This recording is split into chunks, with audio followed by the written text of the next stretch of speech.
America's tiniest drug addicts are dying preventable deaths. Babies born to drug-addicted mothers, specifically women who are a part of a growing trend of addictions to heroin and other opioids. That, according to a new Reuters report. It's called Neonatal Abstinence Syndrome, or NAS. And just like in adults, the newborns go through withdrawal symptoms such as violent shaking, intense muscle aches, and severe sensitivity to light and external stimuli.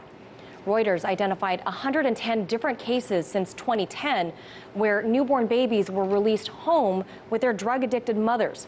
Hospitals failing to report the infants to Child Protective Services, and those 110 babies subsequently died.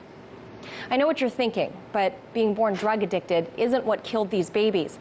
What ended their short lives was being sent home with families who were ill-equipped to care for them properly. In 2013, around 27,000 NAS cases were reported to CPS. That's about one baby being born drug-addicted every 19 minutes. As you can see in the graph, the bars show a steady and steeply growing trend.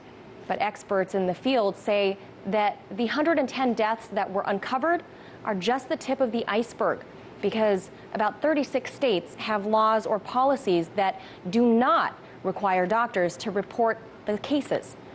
No more than 9 states and the District of Columbia actually comply to federal laws that require NAS babies be reported to CPS, and several other states have murky laws that neither doctors or social workers can fully square.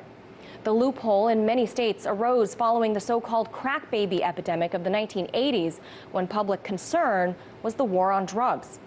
But today's epidemic trend is one for prescription drugs and other legal narcotics and opioids, such as methadone. But since then, in 2003, Congress called on individual states to intervene.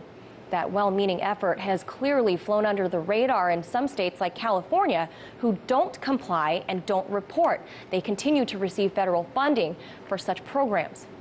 For the Golden State, though, that amounts to $2.8 million, while Washington, D.C., who does report, garners just $84,000 toward its program. Those familiar with some of these infant deaths shared the sad and preventable ways these babies died, ranging from accidental suffocation, where the mother, high on drugs, blacked out on top of them, to cases that were more grisly, like a baby in Oklahoma whose mother was high on meth, put the baby into the washing machine with a pile of dirty laundry. So social workers within the system say that it's a problem both with existing laws and what they specify, together with enforcing them at the hospitals where these vulnerable infants are born. In Washington, Manila Chan, RT.